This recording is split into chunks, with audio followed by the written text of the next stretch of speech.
कल से शुरू हो रहे विधानसभा के मॉनसून सत्र से पहले लखनऊ में समाजवादी पार्टी के विधानमंडल दल की बैठक हुई। अखिलेश यादव ने कहा, बीते 10 साल में यूपी में 26,000 से ज्यादा स्कूल बंद किए गए। जो यूनिवर्सिटी नहीं बना पाए वो हथौड़ा चलवाना चाहते हैं। प्रदेश में सबसे ज्यादा 20 से ज्यादा पेपर लीक हुए। मायावती ने पूर्व सांसद और भतीजे आकाश आनंद के ससुर अशोक सिद्धार्थ को बीएसपी से बर्खास्त कर दिया है। महाराष्ट्र में पार्टी के साथ तालमेल नहीं करने और अनुशासनहीनता के आरोप में यह कार्रवाई की गई।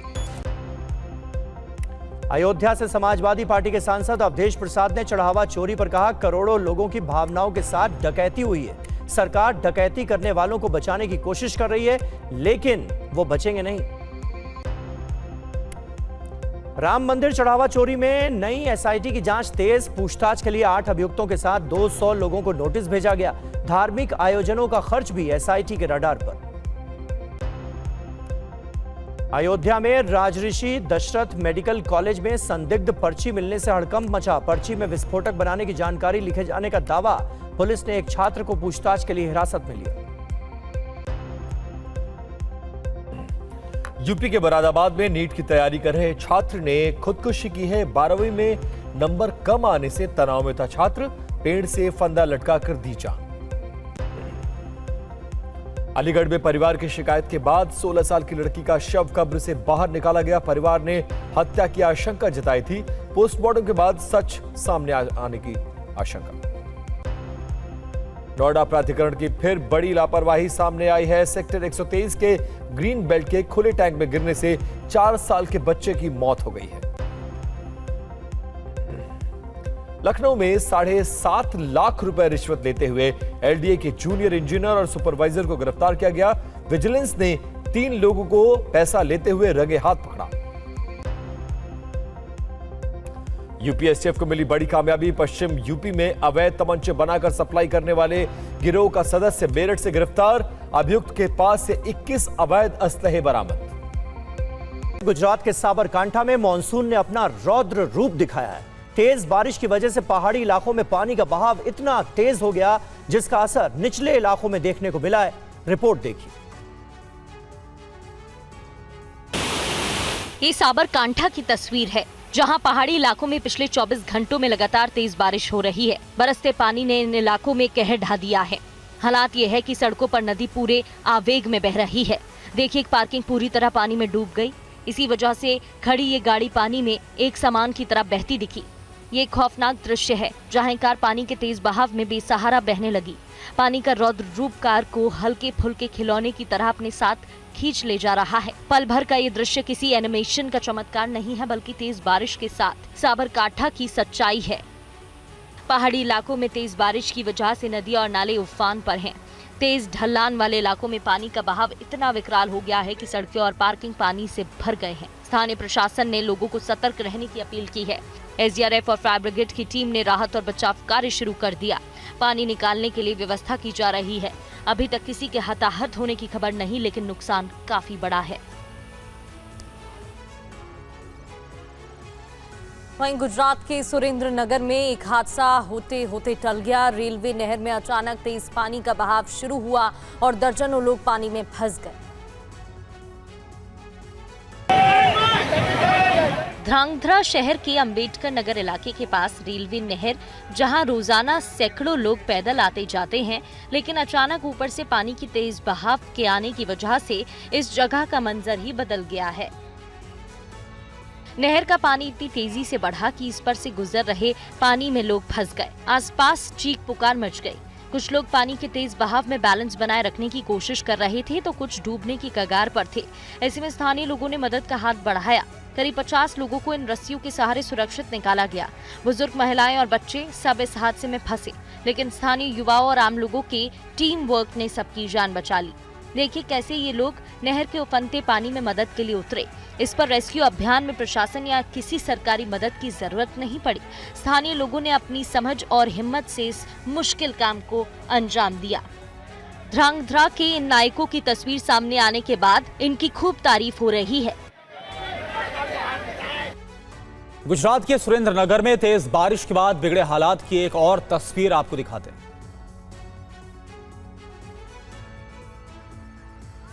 लिम्बड़ी के भालगामड़ा और मोटा टिम्बला के बीच ये सड़क रोजाना सैकड़ों गाड़ियों की आवाजाही का गवाह बनती है, लेकिन तेज बारिश की वजह से यही सड़क उफनती नदी का रूप ले चुकी है।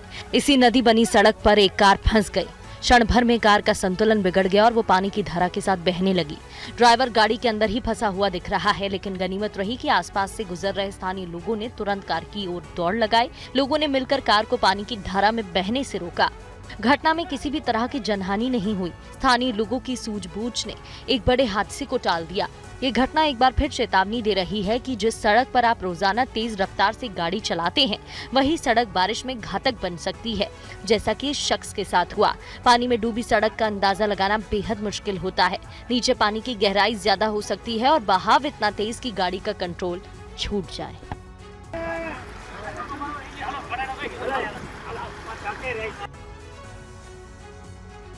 वहीं गुजरात के भरूच में भी नदियां उफान पर हैं। निचले इलाके को नदी नालों से दूर रहने की इन इलाकों में रहने वाले लोगों को सलाह दी जा रही है।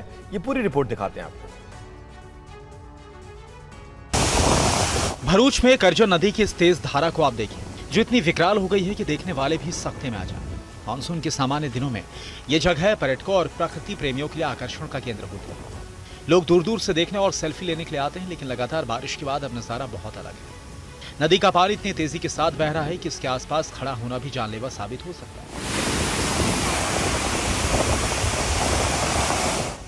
ये दृश्य बेहद ही खूबसूरत भी है और बेहद खतरनाक भी। करजन नदी का ये उफान स्थानीय लोगों को भी चिंता में डाल रहा है। प्रशासन की तरफ से बार बार चेतावनी दी जा रही है कि लोग नदी के पास ना जाएं, लेकिन फिर भी कुछ पर्यटक ऐसा कर रहे हैं।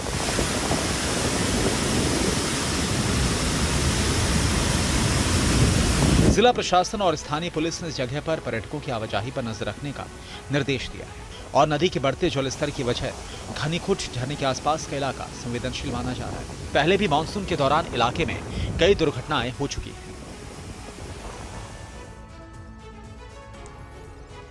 और गुजरात के मोरबी में तेज बारिश से हालात सामान्य नहीं है, हालात बहुत बिगड़ते नजर आ रहे हैं। ताजा हालात पर यह रिपोर्ट देखिए। मोरबी के सामाकाठा इलाके में पानी का कहर जारी है। 15 से ज्यादा सोसाइटी में पानी घुस गया है। सड़कें नदियों में तब्दील हो गई हैं। कई फीट गहरे पानी में गाड़ियां डूब गई हैं। घरों और दुकानों में पानी भर गया है। पूरा इलाका पानी के सैलाब में डूबा नजर आ रहा है। देखिए ये तस्वीर, कई फीट गहरे पानी में बाइक किस तरह से गुजर रही है। सड़क पर चलना भी अब जोखिम भरा हो गया है। दुकानों में सामान पानी में डूब चुका है। लोगों के घरों में घुटनों तक पानी भर गया है। कई जगहों पर लोग घरों से पानी निकालने के लिए बाल्टियों का इस्तेमाल कर रहे हैं। बाहर निकलना मुश्किल हो गया है। जरूरी सामान खरीदने के लिए लोग घरों से बाहर नहीं जा पा रहे।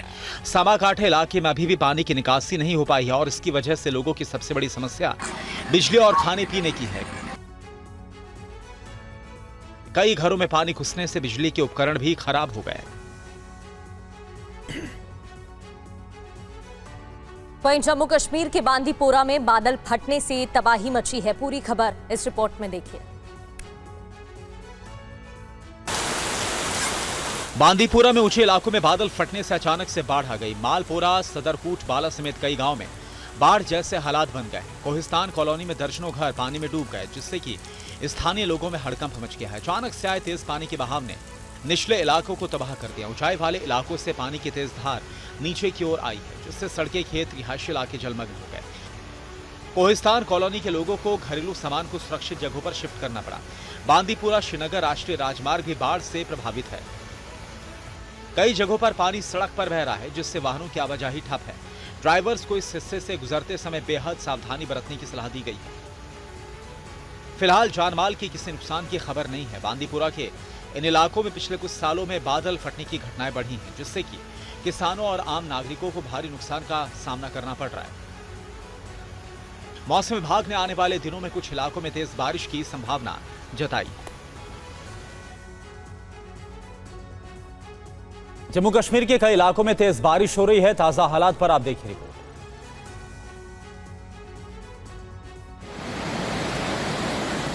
राजौरी में थाना मंडी और धरहल के ऊंचे इलाकों में हुई तेज बारिश के बाद नदियों का जलस्तर अचानक से बढ़ गया।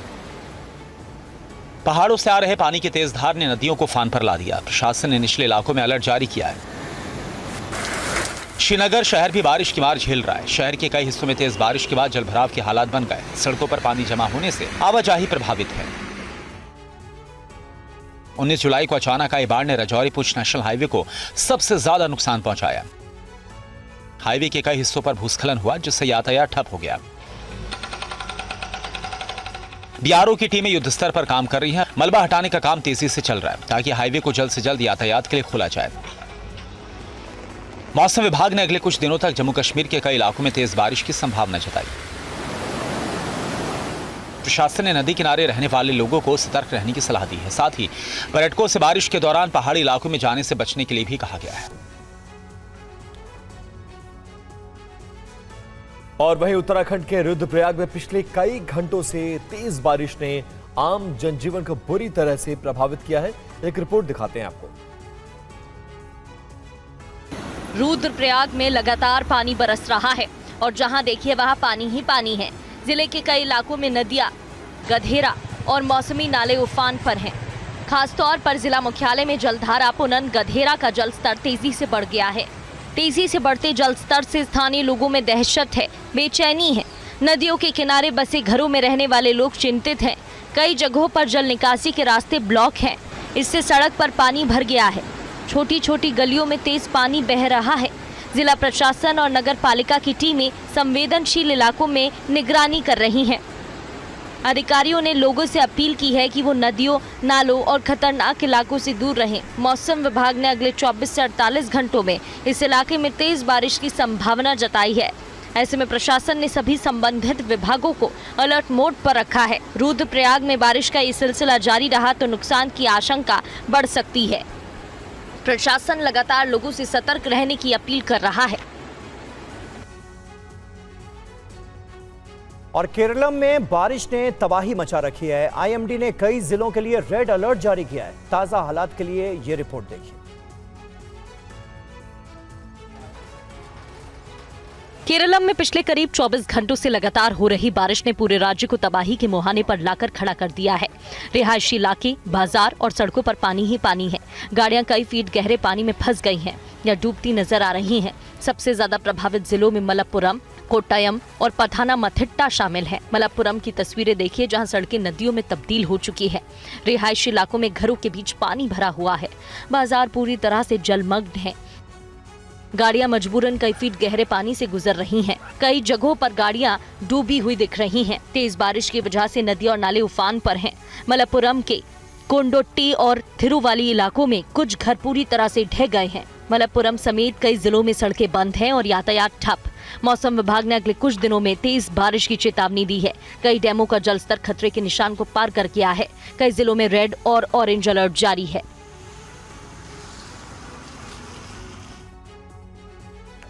असम में बाढ़ बारिश ने ऐसी तबाही मचाई है कि पूरा राज्य अभी भी प्रभावित है। लोगों को सुरक्षित स्थानों पर पहुंचाया जा रहा है। रिपोर्ट देखिए। असम में भीषण बाढ़ ने एक बार फिर से तबाही मचा दी है। ब्रह्मपुत्र और सहायक नदियों के उफान ने पूरे राज्य को रुला दिया है। पानी धीरे धीरे उतर रहा है, लेकिन पीछे छूट गई है बर्बादी की कहानी। गांव डूबे, खेत खलिहान तबाह, घर-बार उजड़ गए, पशु मारे गए और हजारों परिवार बेसहारा हो गए। असम के 7 जिलों में अभी भी करीब 3 लाख लोग मदद की आस में हैं। बॉलीवुड अभिनेता रणदीप हुड्डा ने भी बेघर लोगों के लिए मदद का हाथ बढ़ाया है। Water is still very deep. As I've been saying, it's 10 days since the flood came and the water is still so deep. There's so many families in houses stranded within the water in many places. We did a big round. We distributed some essential stuff. And now we've come back. There are many people inside in far-flung places in the water. When the water will recede, there'll be a lot of slush. We saw some houses; they're full of mud. बाढ़ में अभी तक करीब 82 लोगों की जान जा चुकी है। बाढ़ का पानी भले ही उतर रहा हो, लेकिन असम के इन 3 लाख पीड़ितों को पुनर्वास की जरूरत है। कर्नाटक के मैसूर में काबनी नदी पर बने बांध से पानी छोड़ा गया। निचले इलाकों में क्या हालात हैं, देखिए।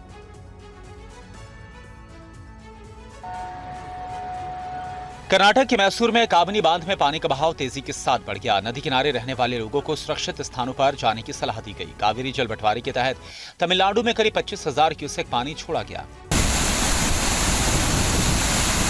आधिकारिक जानकारी के मुताबिक एक ही दिन में काबिनी से करीब 30,000 क्यूसेक पानी का बहाव दर्ज किया गया, जबकि तमिलनाडु की तरफ से सिर्फ 3500 क्यूसेक पानी की मांग की गई थी।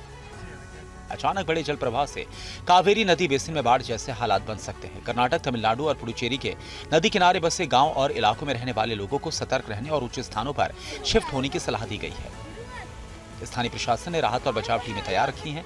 निचले इलाकों में पानी भरने और फसलों को नुकसान पहुंचने की आशंका जताई जा रही है।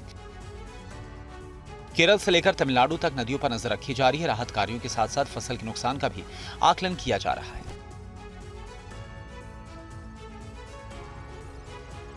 बिहार के सुपौल जिले में एक युवक मगरमच्छ को कंधे पर लेकर पुलिस थाने पहुंच गया।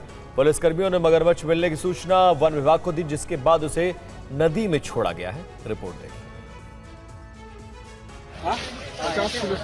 निर्भीक होकर मगरमच्छ को यूं कंधे पर डालकर जब ये युवक सुपौल की सड़कों पर निकला तो सब हैरान रह गए। ये वीडियो सोशल मीडिया पर भी वायरल हो रहा है। बताया गया कि धान के खेत से निकले इस करीब 5 फीट लंबे मगरमच्छ को देखकर गांव में खलबली मच गई थी। लोग भयभीत होकर इधर उधर भागने लगे। तभी इस युवक ने हिम्मत दिखाते हुए मगरमच्छ को अपने जाल में फंसा लिया। युवक ने मगरमच्छ का मुंह बांधा और उसे कंधे पर लादकर भीमनगर थाने के लिए निकल पड़ा। रास्ते भर गांव के लोग भी मगरमच्छ को देखने के लिए इकट्ठा हो गए। शख्स के हाथ इतने बड़े मगरमच्छ को मजबूर देख लोग भी हैरान थे। युवक इसी तरह चलता हुआ भीमनगर थाना पहुंचा। बताया जा रहा है कि युवक के साहस से पुलिस भी दंग रह गई। सूचना मिलते ही विभागीय टीम मौके पर पहुंची और मगरमच्छ को अपने कब्जे में लिया। वन कर्मियों ने उसकी स्थिति की जांच की और आगे की प्रक्रिया पूरी की। बाद में वन विभाग की टीम ने मगरमच्छ को नदी में छोड़ दिया। किसान के हाथों में किसी खिलौने की तरह मगरमच्छ को ले जाने का ये वीडियो सोशल मीडिया पर वायरल हो रहा है। पूरा रेस्क्यू टीम है, ये देख सकते हैं कैसे कंधा पे ले जा रहे। बिहार है बाबू, कुछ भी हो सकता है यहाँ पे। और दिल्ली के रोहिणी इलाके में टिल्लू ताजपुरिया गैंग के गुर्गों का पुलिस के साथ एनकाउंटर हुआ। इस दौरान पुलिस को 2 शार्प शूटर्स को गिरफ्तार करने में कामयाबी मिली। दिल्ली पुलिस को यह सूचना मिली थी कि टिल्लू ताजपुरिया गैंग के 2 शूटर्स दोबारा से किसी बड़ी वारदात को अंजाम देने रोहिणी इलाके में आ रहे हैं। इसी सूचना पर नाकेबंदी की गई। तभी हाईवे के पास बाइक सवार बदमाशों ने पुलिस की टीम को देखकर फायरिंग शुरू कर दी। जवाब में पुलिस टीम ने भी फायरिंग की, जिससे कि राहुल और विशाल नाम के दोनों शूटर्स घायल हो गए। हालांकि क्रॉस फायरिंग में 2 जवान भी बाल बाल बचे हैं। तो हमारी टीम ने उन्हें चैलेंज किया और रुकने को कहा। रुकने की बजाय, सरेंडर करने की बजाय वो जो है हम पे फायरिंग करने लगे। और हमारे 2 जो पुलिस ऑफिसर्स हैं, अजय और प्रवीण, उनको जो है उन्होंने बुलेट प्रूफ वेस्ट पहन रखी थी, तो बुलेट प्रूफ वेस्ट पे उनको गोली भी लगी है। फिर भी हमने जो है मिनिमम रिस्ट्रेंट करते हुए, मिनिमम फोर्स का प्रयोग करते हुए जो है हमने पैरों की तरफ गोलियां चलाई। जो गोली उनके पैर में लगी, 2 गैंगस्टर्स के, 2 गुंडों के पैरों में गोलियां लगी और वो जो है हम उनको काबू पाने में सफल हुए। पुलिस ने बताया कि दोनों अभियुक्त 2 दिन पहले कराला इलाके में हुए हरीश माथुर हत्याकांड में शामिल थे, तभी से इनकी तलाश थी। और अब वक्त हो गया ऑटो 9 शो का।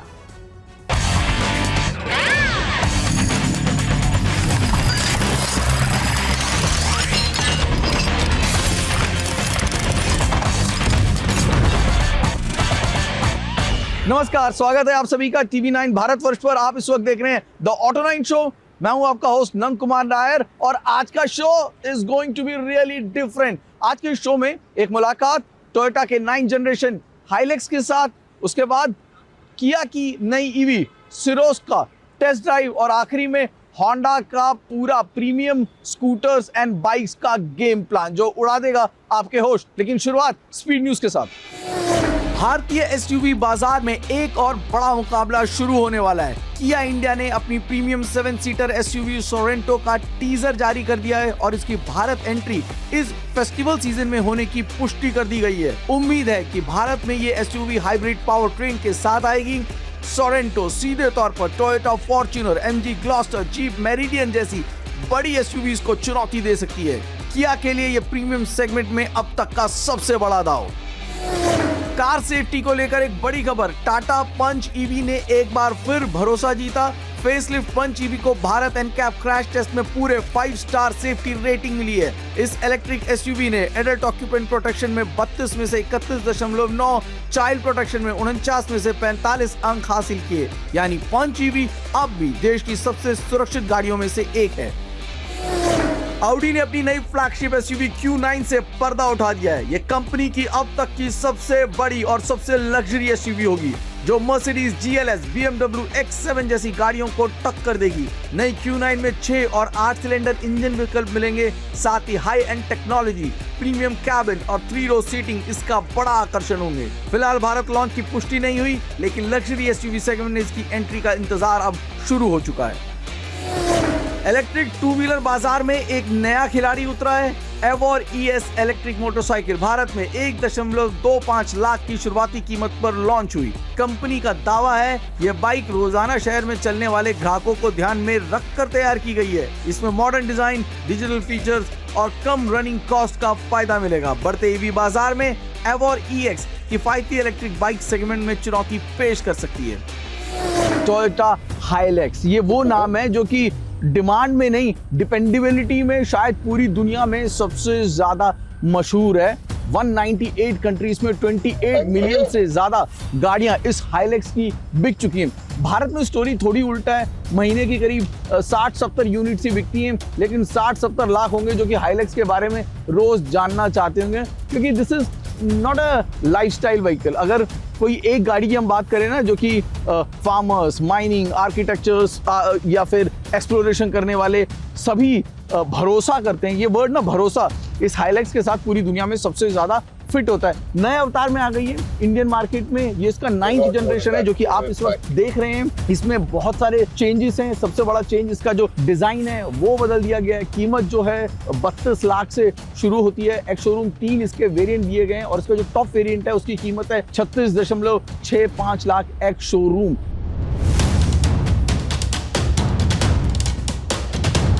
पहली नजर में नई हाइलैक्स को देखकर आपको लग सकता है कि टोयोटा ने ज्यादा बदलाव नहीं किए, लेकिन यही टोयोटा की फिलॉसफी है।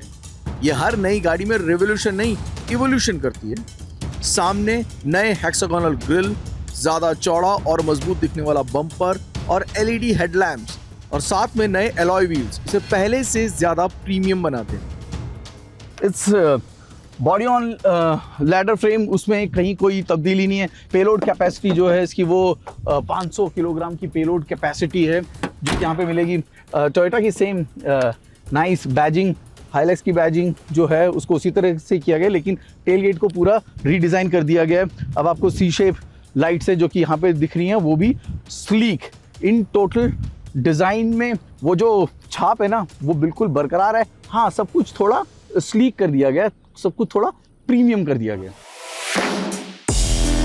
कैबिन में बड़ा infotainment system, wireless Apple CarPlay और एंड्रॉइड ऑटो, साथ में 360 डिग्री कैमरा और डुअल जोन क्लाइमेट कंट्रोल। कई सारे नए फीचर्स जोड़े गए हैं, लेकिन कुछ हट भी गए हैं। अब यहाँ पर आपको मैनुअल का ऑप्शन नहीं मिलेगा, यहाँ पर आपको इलेक्ट्रिकली पावर्ड ड्राइवर सीट नहीं मिलेगी, और तो और रेयर पर आपको AC वेंट भी नहीं मिलेगा। आप फैमिली के लॉन्ग डिस्टेंस ट्रैवल को लेकर सोच रहे हैं तो मत सोचिएगा। आपको थाई सपोर्ट जो है वो यहाँ पर बहुत कम मिलेगा। 3 व्यक्ति बैठ ज़रूर सकते हैं, लेकिन लंबे सफ़र में it is not gonna be very convenient. बहुत ज़्यादा रिवोल्यूशनरी कुछ नहीं है। It is just an evolution that you see inside the cabin, specially the rear bench. Toyota Hilux का DNA एक लाइफस्टाइल SUV का नहीं, बल्कि एक ग्लोबल वर्कहॉर्स का है। इसमें मिलता है 2.8 लीटर का टर्बो डीजल इंजन, 204 PS की पावर और 500 Nm का टॉर्क, जो लो RPM पर ही दम दिखाता है। इसके साथ है part time 4 wheel drive system, लो range transfer case, rear differential lock, हिल assist control, downhill assist control और एक्टिव ट्रैक्शन कंट्रोल। इसके अलावा हाइलैक्स का सबसे बड़ा USP है इसका ladder frame chassis, long wheel base stability, लगभग 700 mm वाटर वेडिंग कैपेसिटी और 310 mm का ग्राउंड क्लियरेंस, साथ ही 3.5 टन की ब्रेक टोइंग कैपेसिटी। यानी अगर आपको सिर्फ वीकेंड ऑफ रोडिंग नहीं बल्कि एक्सपीडिशन, ओवरलैंडिंग और भारी ट्रेलर के साथ हजारों किलोमीटर का सफर करना है तो हाइलैक्स की लीग बिल्कुल अलग है और यही वजह है कि दुनिया भर में इसे एडवेंचर व्हीकल नहीं, एक्सपीडिशन मशीन कहते हैं। अगर आप गाड़ी केवल पावर या टच स्क्रीन का साइज देखकर नहीं लेते हैं, ज्योमेट्री, ट्रैक्शन, टॉर्क को समझते हैं और सिर्फ पहाड़ी पे चढ़ना नहीं, दुनिया के आखिरी गांव तक पहुंचना चाहते हैं, then this car is perfect for that. इस वक्त जब ऑटोमोबाइल इंडस्ट्री की बात करते हैं तो सबसे ज्यादा ध्यान आकर्षित करती है या सबसे ज्यादा बातें होती हैं तो वो इलेक्ट्रिक गाड़ियों को लेकर, इलेक्ट्रिक गाड़ियों के बदलते हुए बाजार को लेकर, इलेक्ट्रिक गाड़ियों के इंफ्रास्ट्रक्चर को लेकर, चार्जिंग सेटअप को लेकर। और इस बात में कोई दो राय नहीं है कि बहुत तेजी से भारत इंफ्रास्ट्रक्चर के मामले में आगे बढ़ रहा है और शायद यही वजह है कि इलेक्ट्रिक गाड़ियों की डिमांड भी तेजी से आगे बढ़ रही है। फॉर एग्जाम्पल XUV9S सबसे ज्यादा बिकने वाली गाड़ियों में से हो गई है इलेक्ट्रिक बाजार की, अगर हम पिछले महीनों की आंकड़ों की बात करें तो। लेकिन अब ये शायद आंकड़े बदलने वाले हैं क्योंकि किया ने अपनी एक बहुत ही खूबसूरत सिरोस का EV अवतार उतार दिया है और इस EV अवतार के बैटरी पैक, स्पेसिफिकेशंस और फीचर लिस्ट शायद एक नया बेंचमार्क बन सकते हैं EV सेगमेंट के लिए। ये समझने के लिए जतिन पहुंचे बैंगलोर। इंडिया में EV सेगमेंट में कंपटीशन और भी ज्यादा तगड़ा हो गया है क्योंकि किया ने लॉन्च कर दी है अपनी सबसे ज्यादा affordable electric car, the all new सिरोस EV। Best in segment claimed range, 2 different battery PACS, premium features और बैटरी एज अ सरफेस जैसे ओनरशिप मॉडल किया सिरोस EV को डायरेक्टली कंपीट कराते हैं टाटा नेक्सॉन EV और महिंद्रा XUV 3XO EV से।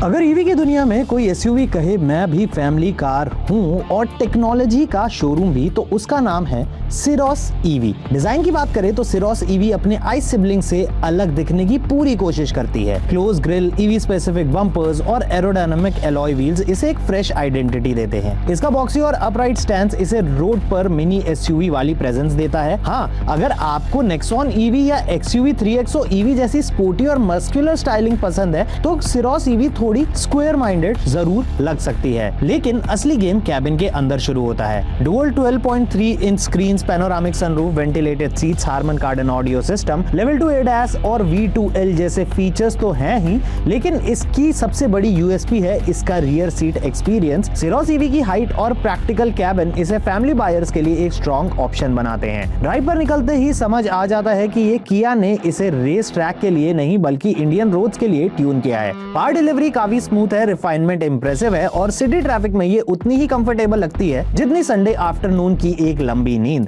Range भी काफी स्ट्रॉन्ग है। बड़े बैटरी पैक के साथ क्लेम्ड रेंज 526 किलोमीटर तक है और रियल वर्ल्ड कंडीशन में अगर 420 किलोमीटर से ज्यादा मिल जाए तो कंप्लेंट की ज्यादा गुंजाइश नहीं बचेगी। अब बात कंपटीशन की, नेक्सॉन EV परफॉर्मेंस और वैल्यू के मामले में स्ट्रॉन्ग है जबकि XUV 3XO EV फीचर्स और ड्राइविंग एक्साइटमेंट से चैलेंज करती है। सिरोस EV का जवाब है स्पेस, कंफर्ट और प्रीमियम फील और यही इसकी सबसे बड़ी स्ट्रेंथ है। लेकिन एक बात जरूर खटकती है, टॉप एंड वेरिएंट की प्राइसिंग। जिस प्राइस पॉइंट पर सिरोस EV का टॉप मॉडल आ जाता है वहां ये अपने डायरेक्ट राइवल से नोटिसेबली महंगी लगती है। ऐसे में बायर्स को सिर्फ फीचर लिस्ट नहीं, वैल्यू कैलकुलेटर भी साथ लेकर चलना पड़ेगा। किया सिरोस EV का प्राइस शुरू होता है 13.49 लाख से और जाता है 19.99 लाख एक्स शोरूम तक। अगर आप battery as a service opt करते हैं तो आपको लगभग ये गाड़ी 8 लाख रुपए की पड़ेगी और आपको 3.5 रुपए देने पड़ेंगे पर किलोमीटर के। किया की नई सिरोस EV आपको रेंज अच्छा देती है, स्पेस अच्छा देती है, माइलेज अच्छा देती है, बट यहाँ पे मुझे लगता है कि इसका जो प्राइस है वो इसके राइवल्स के हिसाब से काफी ज्यादा है अगर आप इसके टॉप एंड वेरिएंट को कंसिडर करें तो। ऑटो9 शो के आखिरी हिस्से में पहुंच चुके हैं और ये हिस्सा है बाइक्स के नाम या यूं कहिए Honda motorcycles and scooters limited के नाम, क्योंकि इसने पिछले हफ्ते पूरी इंडस्ट्री को चौंका के रख दिया जब उसने अपने 10 नए प्रोडक्ट का पोर्टफोलियो दिखाया। वो पोर्टफोलियो जहां पर ADV 160 से लेकर इलेक्ट्रिक QC3 या यूं कह लीजिए फ्लेक्स फ्यूल से लेकर इलेक्ट्रिक सब कुछ दिखाया, यानी कि एक ऐसा फ्यूचर जो कि कंपटीशन को डराने के लिए काफी है।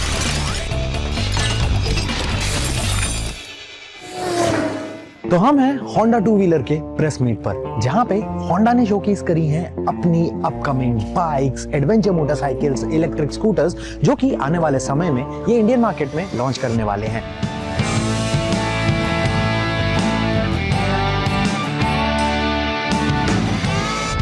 होंडा ने एक साथ 10 नए टू व्हीलर दिखाकर अपने फ्यूचर का पूरा ब्लूप्रिंट सामने रख दिया है। Honda motorcycle and scooter India में अब सिर्फ मास मार्केट ब्रांड बनकर नहीं रहना चाहती। Company premium motorcycles, adventure bikes, electric scooters और फ्लेक्स फ्यूल टेक्नोलॉजी पर भी बड़ा दांव खेलने की तैयारी में है। सबसे पहले बात ADV 160 फ्लेक्स फ्यूल की। ये एडवेंचर मैक्सी स्कूटर सिर्फ स्टाइलिश ही नहीं बल्कि फ्लेक्स फ्यूल टेक्नोलॉजी के साथ होंडा के फ्यूचर विजन को भी दिखाता है। इसके बाद आता है QC3 इलेक्ट्रिक स्कूटर। एक्टिवा के दम पर स्कूटर मार्केट में सालों से राज करने वाली होंडा अब EV स्पेस में भी अपनी पकड़ मजबूत करना चाहती है। कंपनी का बड़ा डीलर और सर्विस नेटवर्क इसे दूसरे ब्रांड्स के मुकाबले एक स्ट्रॉन्ग एडवांटेज दे सकता है। एडवेंचर राइडिंग पसंद है तो XR 300L और XR 300 रैली भी लाइनअप का हिस्सा हैं। XR 300L डेली राइडिंग और लाइट ऑफ रोडिंग के लिए बनी है, जबकि XR 300 rally long distance touring और टफ टेरेन्स ध्यान में रखकर तैयार करी गई है। प्रीमियम बाइक लवर्स के लिए होंडा ने रेबेल 300 भी शोकेस की है। रेबेल 300 अपने रिलैक्स क्रूजिंग स्टाइल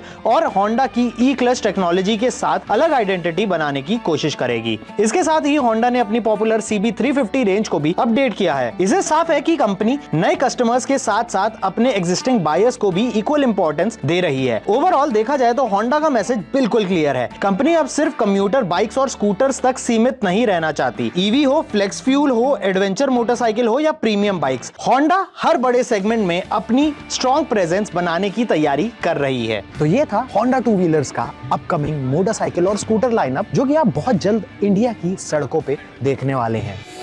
तो आज के द ऑटो 9 शो में इतना ही। मुलाकात होगी अगले हफ्ते रविवार 1:20 पर। लेकिन जाते जाते वही एक गुजारिश जो हर बार करता हूं कि प्लीज सड़क नियमों का पालन करें। ये आपके परिवार के, आपके दोस्तों की मुस्कुराहट के लिए बेहद जरूरी है। बातें बेहद छोटी लगती हैं, सीट बेल्ट लगाना या फिर हेलमेट पहनना या फिर गाड़ी चलाते वक्त या राइड करते वक्त मोबाइल से दूर रहना, लेकिन ये छोटी छोटी बातें बड़ा बदलाव ला सकती हैं रोड सेफ्टी को लेकर। मुलाकात होगी अगले हफ्ते, तब तक के लिए नमस्कार।